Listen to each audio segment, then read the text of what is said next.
ಇದೇನ್ ಜಾತ್ರೆ ರೀ?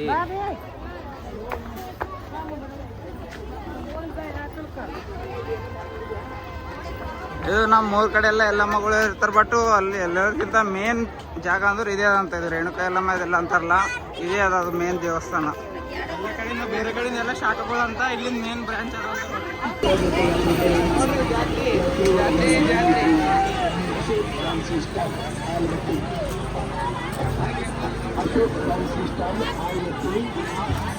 ಭಾರತ್ ತಿಂಗಳು ನಡೆ ಜಾತ್ರೆ ಅಂದರು ಇದೆ ನೋಡ್ರಿ.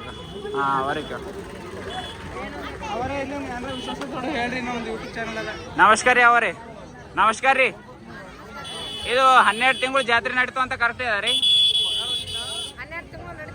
ಕಂಟಿನ್ಯೂ ಪಬ್ಲಿಕ್ ಇಷ್ಟ ಇರ್ತಾರ್ರಿ? ಈಗ ಹೆಚ್ಚದೇನ್ರಿ? ಈಗ ಹುಣ್ಣಿದ ಮೇನ್ ಜಾತ್ರೆ ಏನ್ರಿ?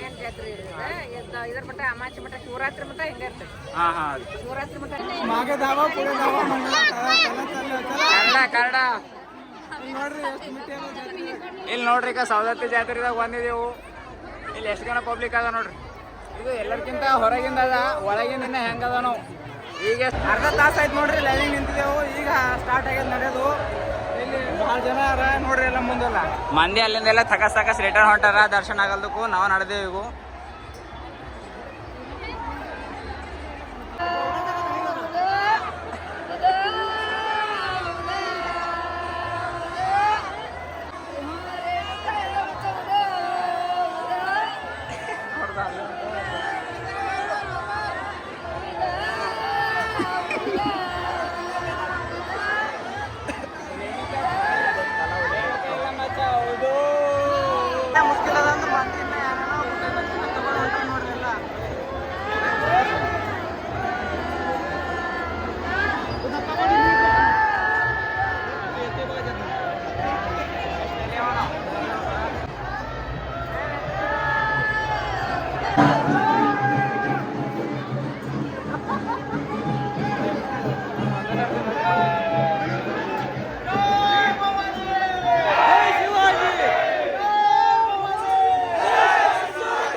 ಈಗ ಮಕ್ಕಳಿಗೆ ಎಲ್ಲ ಮಕ್ಕೊಂಡ್ರಿ ಭೀ ಅವ್ರಿಗೆ ಎತ್ಕೊಂಡು ಹೆಂಗೆ ನಡ್ದಾರು.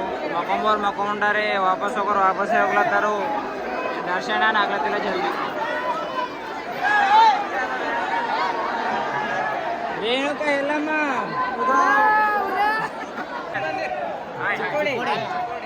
ಯಾವ ಜಿಲ್ಲೆ? ಬೆಳಗಾವ್.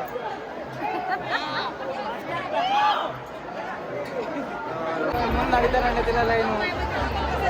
ಹೆಂಗ ಅನ್ಸ್ಲತ್ತದ್ರಿ ಕುಂತಿ? ಈಗ ಎಲ್ಲರೂ ಕುಂತಿದ್ದೇವೆ ನೋಡ್ರಿ. ಈಗ ಸಾಕಾಗ್ಯದ. ಮುಂದೆ ಗೇಟ್ ಬಂದ್ ಮಾಡ್ಯಾರ. ಪಬ್ಲಿಕ್ ಹೆಚ್ಚಾಗ್ಯದ ಅಂತೂ. ಈಗ ಒಂದು ಗಂಟೆ ಕೊಡ್ಬೇಕು.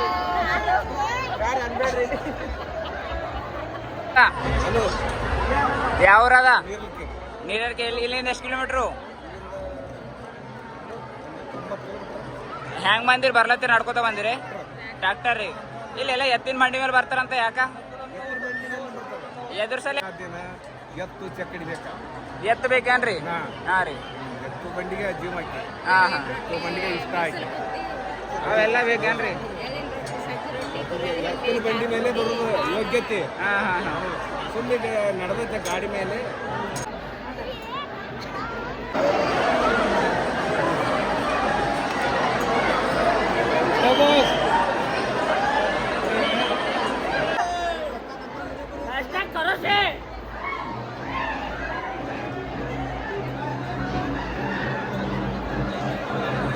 ಎರಡು ಮೂರು ತಾಸು ಲೈನಿಗೆ ನಿಂತು ಕಂಟಿನ್ಯೂ. ಈಗ ಬಂತು ನೋಡ್ರಿ ಮೇನ್ ಗೇಟು. ಇಲ್ಲಿಂದ ಒಳಗೆ ಹೋಗೋದದ.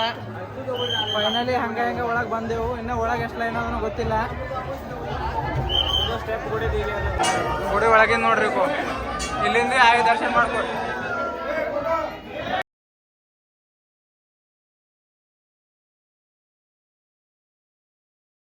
ಬೇಕಂದ್ರು 2-3 ತಾಸು ಬೇಕು. ಎಲ್ಲ ಸರೌಂಡಿಂಗ್ ಈಗ ನೋಡ್ರಿ ಗುಡಿ.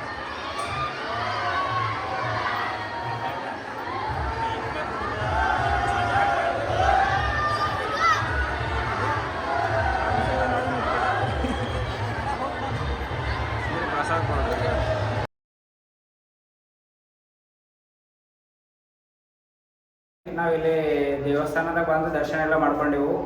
ಈಗ ದೇವಿಯ ಬಗ್ಗೆ ನಮ್ಗೆ ಅಷ್ಟೇನು ಗೊತ್ತಿಲ್ಲ, ಅದ್ರ ಸಲಕ್ಕೆ ನಮ್ಗೆ ಮಹಾರಾಜರು ಸಿಕ್ಕ್ಯಾರ. ಅವರು ನಮ್ಗೆ ಸ್ವಲ್ಪ ಇನ್ಫಾರ್ಮೇಷನ್ ಕೊಡ್ತಾರ. ನಮಸ್ಕಾರ ರೀ ಮಹಾರಾಜ್. ನಮಸ್ಕಾರ. ನಾವು ಸೈಕಲ್ ಮೇಲೆ ಆಲ್ ಕರ್ನಾಟಕ ಟ್ರಾವೆಲ್ ಮಾಡ್ತೀವಿ ರೀ. ನಮ್ಮ ಬೀದರ್ ಜಿಲ್ಲೆ ರೀ. ಇವಾಗ ಇಲ್ಲಿ ಬೆಳಗಾವಿ ಜಿಲ್ಲೆಯಲ್ಲಿ ಅತಿ ಫೇಮಸ್ ನಮ್ಮ ಕರ್ನಾಟಕದಾಗ ತಿಳ್ಕೊರಿ ದೇವಿ ಮಾತಾ ಅಂದ್ರೆ ರೇಣುಕಾ ದೇವಿ ಅಂತ ಹೇಳ್ತಾರೆ, ಸವದತ್ತಿ ರೇಣುಕಾ ಮಾತಾ ಅಂತ್ರಿ. ಇಲ್ಲಿಂದ ಚರಿತ್ರೆ ನಮ್ಮ ಬೀದರ್ ಜನತೆಗೆಲ್ಲ ಗೊತ್ತಿಲ್ರಿ. ಸ್ವಲ್ಪ ನಿಮ್ ಎರಡು ಮಾತು ಹೇಳ್ರಿ. ಯಲ್ಲಮ್ಮ ದೇವಿ ದೇವಸ್ಥಾನ ಯಲ್ಲಮ್ಮನ ಗುಡ್ಡ. ಶ್ರೀ ರೇಣುಕಾ ಯಲ್ಲಮ್ಮ ದೇವಿ ಕಾಶ್ಮೀರಪುರದ ಶ್ರೀ ರೇಣುಕಾ ರಾಜನ ಮಗಳಾಗಿದ್ದು, ಅವರ ತಂದೆ ಹೆಸರು ರೇಣುಕಾ ರಾಜ, ಅವರ ತಾಯಿ ಹೆಸರು ಭೋಗಾವತಿ ದೇವಿ. ಶ್ರೀ ರೇಣುಕಾ ಯಲ್ಲಮ್ಮ ದೇವಿಯು ಯಜ್ಞಗುಂಡ ಪುತ್ರಕಾಮ ಯಾಗದಲ್ಲಿ ಜನಿಸಿ ಆ ಶ್ರೀ ರೇಣುಕಾ ಯಲ್ಲಮ್ಮ ದೇವಿಯು ಮಲಪ್ರಭಾ ನದಿ ತೀರದ ಹತ್ರ ಹೋಗಿ ಪ್ರತಿದಿನ ಪೂಜೆಗೋಸ್ಕರ ನೀರು ತಗೊಂಡ್ಬರ್ತಾರೆ. ಆ ನಂತರ ಶ್ರೀ ರೇಣುಕಾ ಯಲ್ಲಮ್ಮ ದೇವಿಗೆ ಒಂದಿನ ಪೂಜೆಗೋಸ್ಕರ ನೀರು ತರಬೇಕಾದ್ರೆ ಅಲ್ಲಿ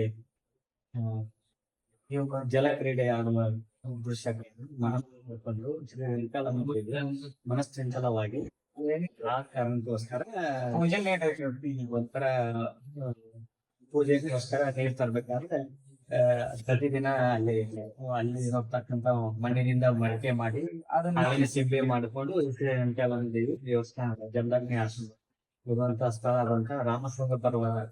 ಅವಾಗಿನ ಕಾಲದಲ್ಲಿ ಈ ಯಲ್ಲಮ್ಮಗೊಂಡ ಅನ್ನೋ ನಾಮ ಬರೋಕ್ಕಿಂತ ಪೂರ್ವದಲ್ಲಿ ಎಲ್ಲಾರು ರಾಮಶೃಂಗ ಪರ್ವತದಲ್ಲಿ ಇದು ಜಮದಗ್ನಿ ಋಷಿಯ ಆಶ್ರಮ ಇರ್ತೈತಿ.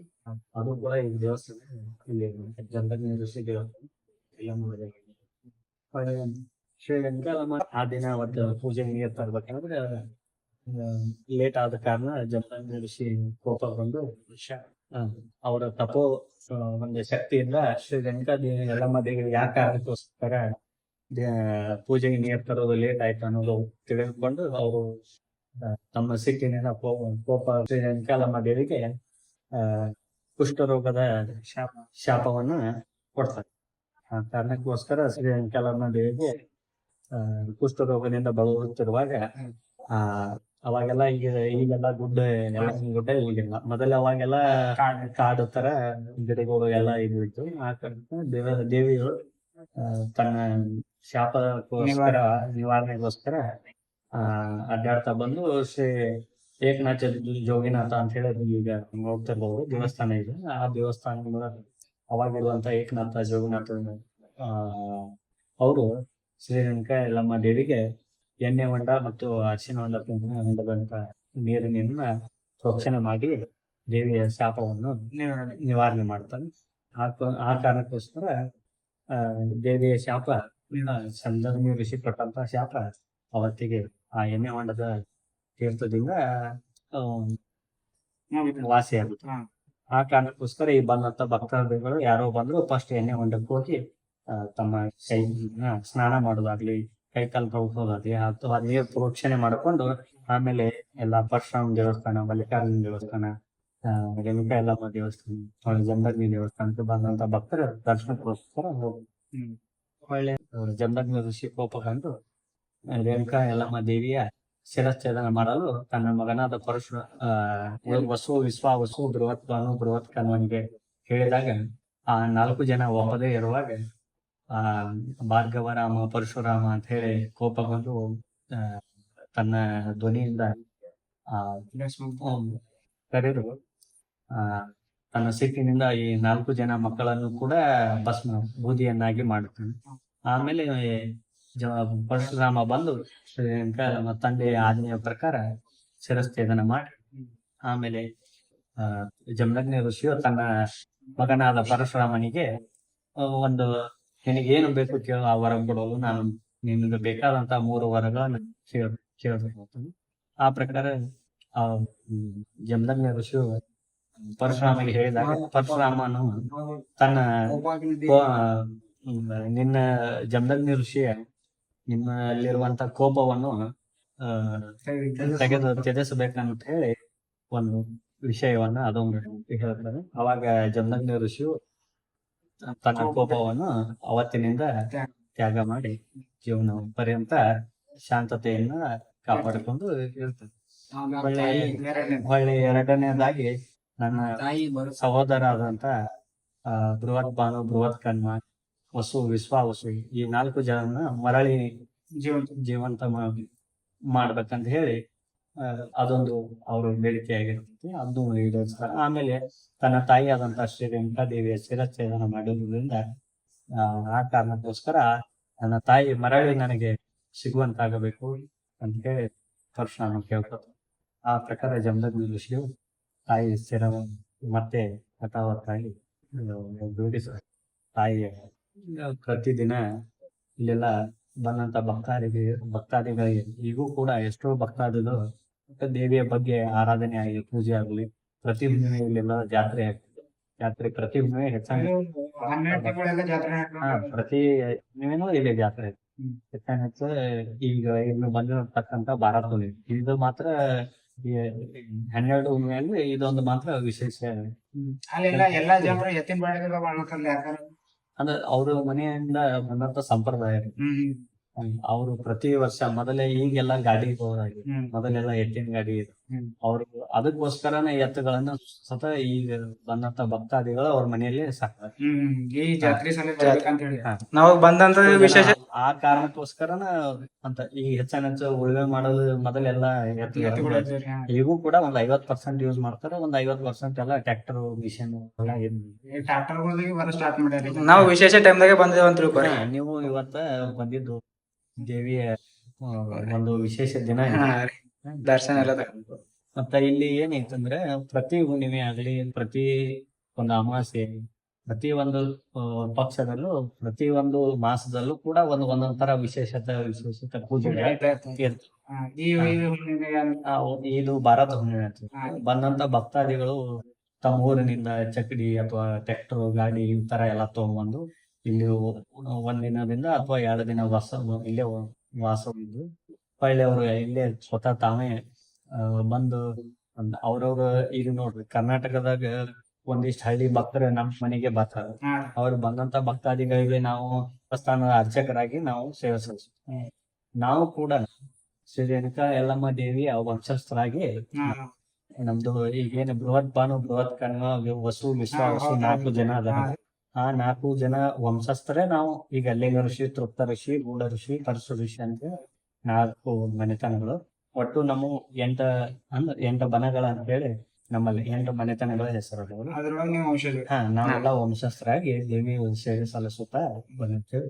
ಈಗಾದ್ರೂ ಕೂಡ ನಾವು ಬಂದಂತ ಭಕ್ತಾದಿಗಳು ತಮ್ಗೆ ಅಡಿಗೆ ಏನೋ ಪೂಜೆ ಸಾಮಾನು ಆಗ್ಲಿ, ಏನೋ ಇರಾಕಾಗ್ಲಿ ಎಲ್ಲ ವ್ಯವಸ್ಥೆ ಅವ್ರ ಕಡೆಯಿಂದ ತಲುಪಿಸ್ತಾರೆ.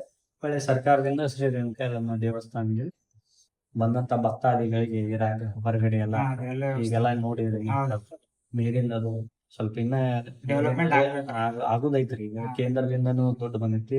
ರಾಜ್ಯ ಸರ್ಕಾರದಿಂದ 215 ಕೋಟಿ ರೂಪಾಯಿ ಈ 2025-26ನೇ ಸಾಲಿನಲ್ಲಿ ಬಟ್ ಈಗ 26ನೇ ಇಸ್ವಿ ಒಳಗೆ ನಮ್ ದೇವಸ್ಥಾನದಾಗ ಹೆಚ್ಚಿನ ಅಭಿವೃದ್ಧಿ ಕೆಲಸ ಆಗುದೈತಿ. ಅವರಿಗೆ ತುಂಬಾ ಧನ್ಯವಾದ. ನಮಗೂ ರೇಣುಕಾ ಯಲ್ಲಮ್ಮ ದೇವಿ ಬಗ್ಗೆ ಪೂರ್ಣ ಮಾಹಿತಿ ಕೊಟ್ಟಿದ್ದಕ್ಕೂ ತುಂಬಾ ಧನ್ಯವಾದ ಸ್ವಾಮಿ ಅವರಿಗೆ. ಇವ್ರು ಮತ್ತ ಇಲ್ಲಿ ವಂಶಜರ ಅಂತ ಇಲ್ಲಿ ರೇಣುಕಾ ದೇವಿ ಅವ್ರ 4 ಮಕ್ಕಳು ಹೆಸರು ಹೇಳ್ಯಾರ ನೋಡ್ರಿ. ಅವ್ರ ವಂಶಜರು ಹಾಕೋದ್ ಬಂದಾರಂತ ನಮ್ಮ ಪುಣ್ಯ ಸ್ವಾಮೀಜಿ ಅವರು ನಮಗೆ ಈ ಗುಡಿ ಬಗ್ಗೆ ಎಲ್ಲ ವಿಶೇಷತೆ ಹೇಳ್ಯಾರ.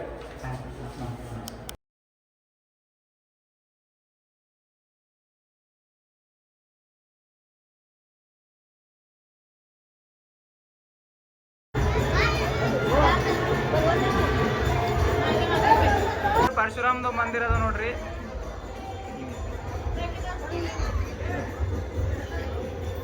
ದರ್ಶನ ಬಿ ಕಂಪ್ಲೀಟ್ ಆಯ್ತು. ಈಗ ಮುಂದೆ ಬಾಯಿ ಬಲ್ ಹೋಗಿ ತೋರಿಸ್ ನೋಡ್ರಿ ಅದು ಹುಂಡಿ